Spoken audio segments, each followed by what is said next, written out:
अस्सलाम वालेकुम। कुछ खरी बातों के साथ मैं हूं आबिद इकबाल खारी।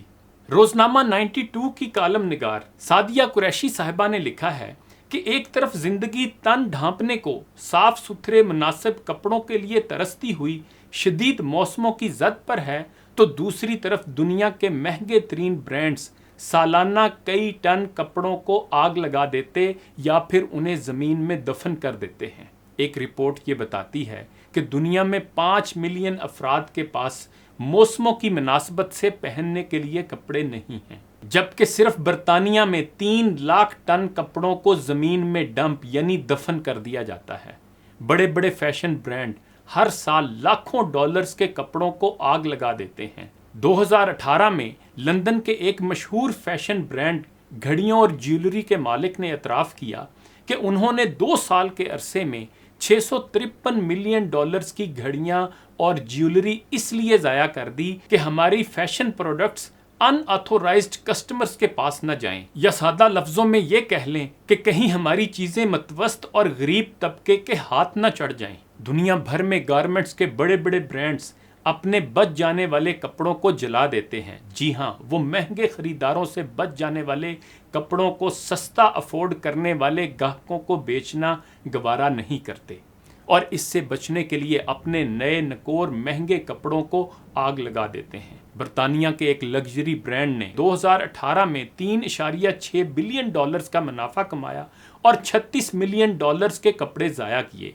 इस ब्रांड ने एतराफ़ किया कि अपने ब्रांड्स के कपड़ों को जला देना उनकी इस हिकमत अमली का तसलसल है जिसमें वो अपने ब्रांड्स के कपड़ों की तखसीस को जद नहीं पहुंचाना चाहते, यानी उनकी टोर ख़राब ना हो। क्योंकि अगर बच जाने वाले कपड़ों को सस्ते दामों बेच दिया जाए तो हमारे उन गाहकों के साथ ज़्यादती है जो हमारे ब्रांड्स को इंतहाई महंगे दामों ख़रीदते हैं ताकि वो स्टाइल और फैशन सेंस में एक्सक्लूसिव नज़र आएं। सादिया साहिबा मज़ीद कहती हैं कि कुछ अरसे से हमारे यहाँ ऑनलाइन कपड़े बेचने का रवाज बहुत ज़ोर पकड़ चुका है। ऐसे ही एक ऑनलाइन लाइव कपड़े बेचने के सेशन में मैंने देखा कि एक खातून पाकिस्तान के एक मशहूर और महंगे ब्रांड्स के डैमेज कपड़े सस्ते दामों बेच रही है। किसी का बाजू नहीं है, किसी के दामन पर कट लगा है, लेकिन इसके बावजूद लोग वो कपड़े खरीदने में दिलचस्पी ले रहे थे। ये भी ब्रांड्स का एक लाहा अमल है कि जो कपड़े बच जाते हैं वो उन्हें सस्ते दामों बेचने की बजाय मुख्तलिफ तरीकों से नाकारा बना देते हैं। दुनिया भर में सालाना कई लाख टन कपड़ों को कैंचियों से कुतर कर लीरों लीर कर दिया जाता है। शुमाली भारत का शहर पानीपत पूरी दुनिया में इसी हवाले से जाना जाता है। अमेरिका, बरतानिया, जर्मनी और यूरोप के दीगर मुल्कों से मुस्तरद किए गए कीमती कपड़ों से भरे हुए कंटेनर यहाँ की गरीब बस्तियों में पहुँचाए जाते हैं, जहाँ पर गरीब मर्द और औरतें फैशन और स्टाइल से तैयार किए गए महंगे तरीन ब्रांड्स के इन कपड़ों को फीती फीती करते हैं।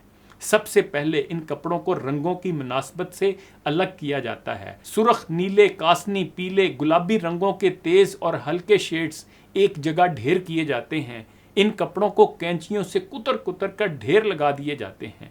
फिर छोटी छोटी कुतरनों के ढेर ऐसी फैक्ट्रियों में पहुंचाए जाते हैं जहां उनसे दोबारा धागा तैयार किया जाता है और इस धागे से सस्ते कंबल बनाए जाते हैं, जिसकी सबसे बड़ी मार्केट अफ्रीका के गरीब ममालिक हैं। आलमी फैशन इंडस्ट्री 2.4 ट्रिलियन डॉलर के साथ दुनिया की बड़ी सनतों में शुमार होती है और माहौलियात की आलूदगी में फैशन इंडस्ट्री का शुमार किसी भी दूसरी सनत से ज़्यादा है। कार्बन का इखराज माहौलियाती आलूदगी का बायस बनता है।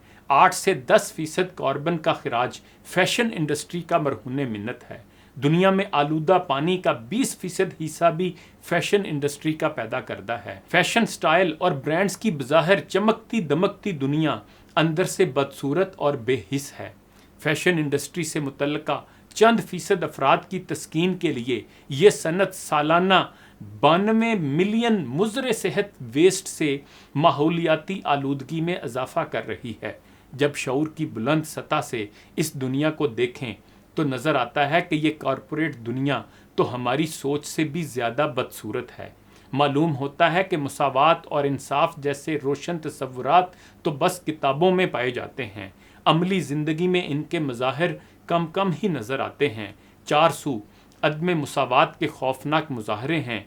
एक तरफ लोग गुर्बत में जिंदगियां सिसक सिसक कर गुजार रहे हैं तो दूसरी तरफ फरावानी और आसाइश की इंतहाओं में हलकोरे लेती हुई जिंदगी के दिलफरेब मनाजिर हैं। शायर ने ठीक ही शिकवा किया था कि क्या मिलें इसलिए रेशम के तार बुनती हैं कि दुख्तराने वतन तार तार को तरसें। चमन को इसलिए माली ने खून से सेंचा है कि उसकी अपनी निगाहें बहार को तरसें। इन्हीं गुजारशात के साथ आबिद इकबाल खारी को इजाज़त दीजिए। अपना ख्याल रखिएगा। अल्लाह हाफिज़।